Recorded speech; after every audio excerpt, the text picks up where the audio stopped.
On se retrouve sur le site chess.com pour continuer d'affronter les bots de la catégorie temporaire Valentine's, à l'occasion du mois de février 2025 et de la Saint-Valentin. On l'a affronté récemment Cœur à prendre, on va s'en prendre aujourd'hui à Bot Ghosté, classé à 875 Elo. On a trouvé que Cœur à prendre, pour un joueur, un robot classé 275 Elo, il a trouvé des coups assez intéressants et qui jouaient bien mieux que Martin par exemple. Alors on va s'en prendre à bot. Comme d'habitude, on laisse l'ordinateur choisir la couleur des pièces. Et on commence la partie.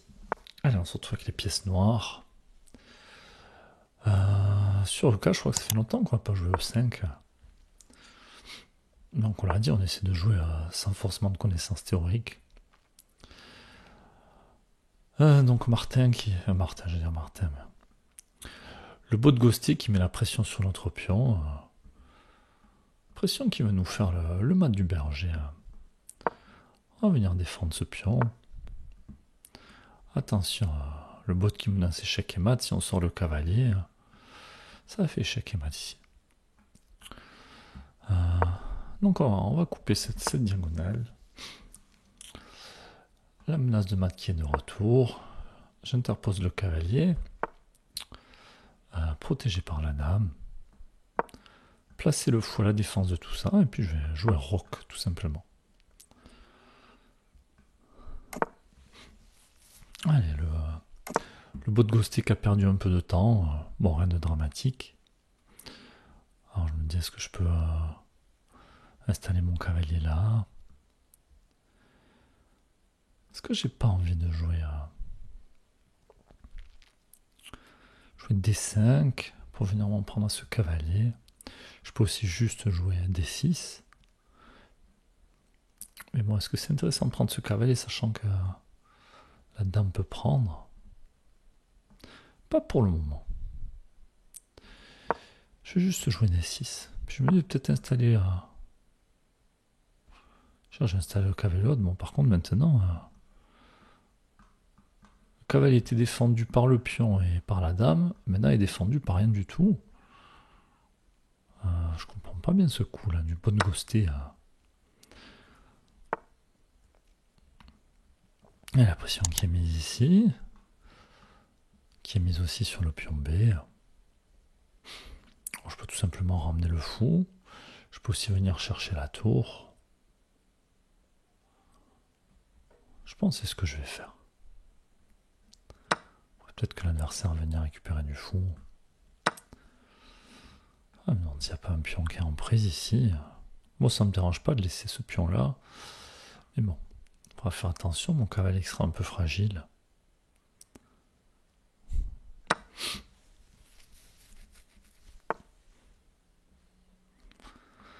Alors, est-ce qu'ici on peut pas prendre les pièces en fourchette et défendre le pion en même temps?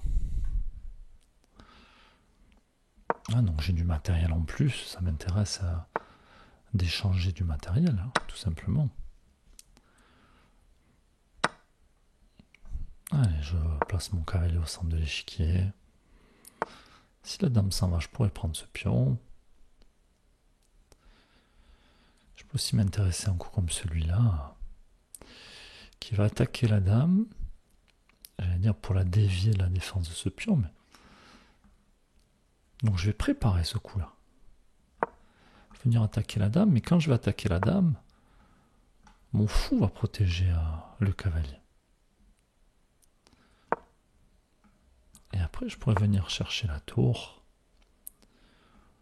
Alors ici, c'est encore pire. On va pouvoir faire la fourchette royale. Et en plus, après...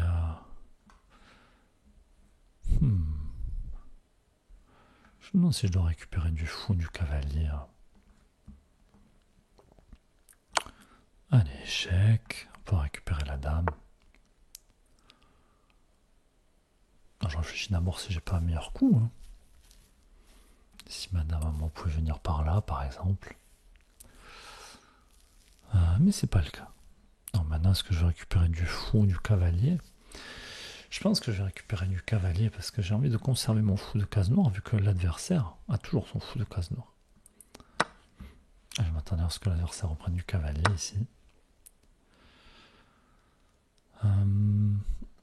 puis je pense qu'on va commencer à pousser les pions. Même ça va ouvrir la diagonale ici. Bon, ce pion pour le moment est défendu. Celui-là aussi, je vais pousser, faire une chaîne de pions. Attention, ça a ouvert la diagonale noire ici.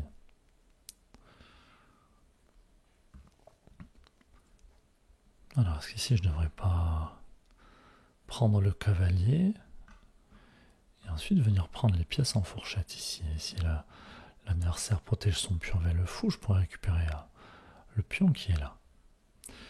Est-ce que je peux jouer d'abord Dame à 5? Attaque le fou qui n'est pas protégé.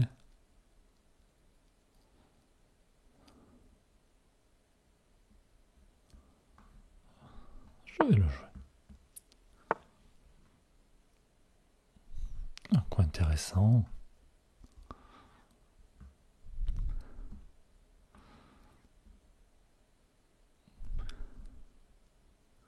Je peux aussi venir m'en prendre à ce fou pour venir récupérer ce pion.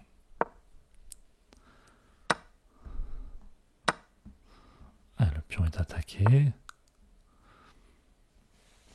Le beau de Ghosté qui ne le défend pas, je vais venir le prendre, je vais attaquer un autre pion. Attention madame qui est attaquée. Ah, j'attaque le pion, On me donne le cavalier. Est-ce que je dois le prendre ou pas? Je peux aussi venir prendre le pion parce que je vais attaquer la tour. Et peut-être au coup d'après je prendrai le cavalier. Et si jamais le cavalier bouge pour attaquer ma tour, je prendrai la tour sur échec. Bon, je ne suis pas pressé de récupérer ce cavalier. Il y a 2 pièces en prise. Ah, j'ai récupéré la tour sur échec. On fiche un peu de ce pion là.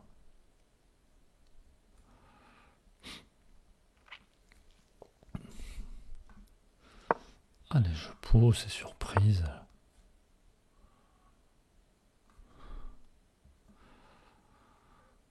Oh, pas d'échange. Je vais essayer d'emmener ce pion à dame.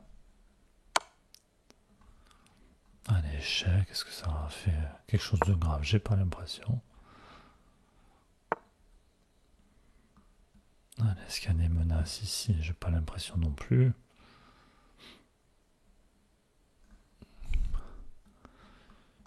Alors j'envisageais de décaler la dame, mais je pense que je joue d'abord dame échec pour pouvoir faire une autre dame.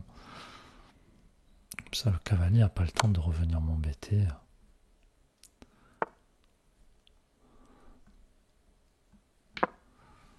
Et puis maintenant, on va essayer de mater rapidement.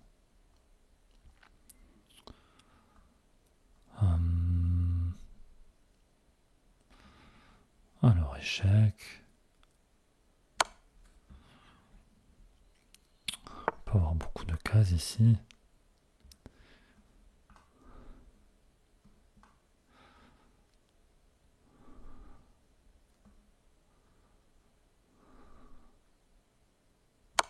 Échec.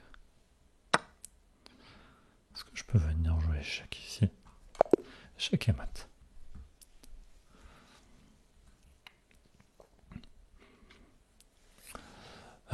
Partie surprenante de la part du bot Ghosté. Apparemment, on a fait pas mal de gaffes. Je suis assez surpris, à moins qu'il comptabilise les gaffes des blancs plus que celles des noirs. Je pensais qu'on a fait une partie tout à fait correcte. Bon, on a peut-être raté des choses. Hein. En même temps, on avait un avantage tellement fort. Mais je sais pas, j'ai l'impression que finalement ce bot Ghosté a joué moins bien que Cœur à prendre, qui était 600 Elo moins fort. On va quand même demander à l'ordinateur ce qu'il a pensé de la partie. Allez, on va recadrer tout ça.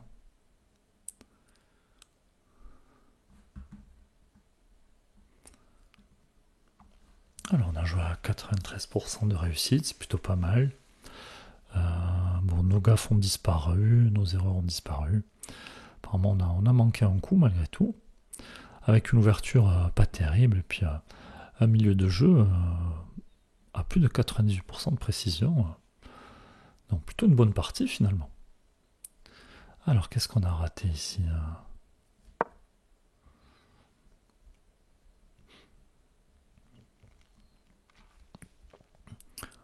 Alors, coup manqué,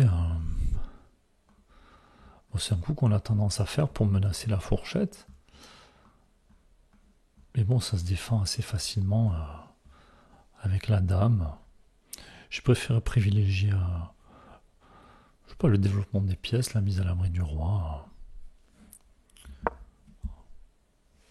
Apparemment, ça fait quand même une nette différence.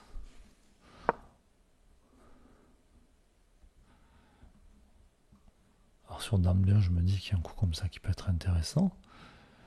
Mais on peut aussi venir par là défendre. Là, Dame D3.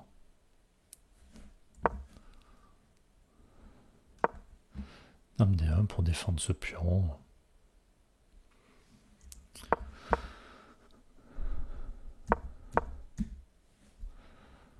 Bon, moi je regrette pas mon coup qui a permis de renforcer la défense cavalier et puis qui me permettait de roquer au prochain coup. Donc voilà pour la partie d'aujourd'hui face au pot de ghosté. N'hésitez pas à dire ce que vous avez pensé de la partie. N'hésitez pas à dire également si vous l'avez affronté et ce que vous avez pensé de son niveau. Et puis on se retrouve prochainement. À bientôt.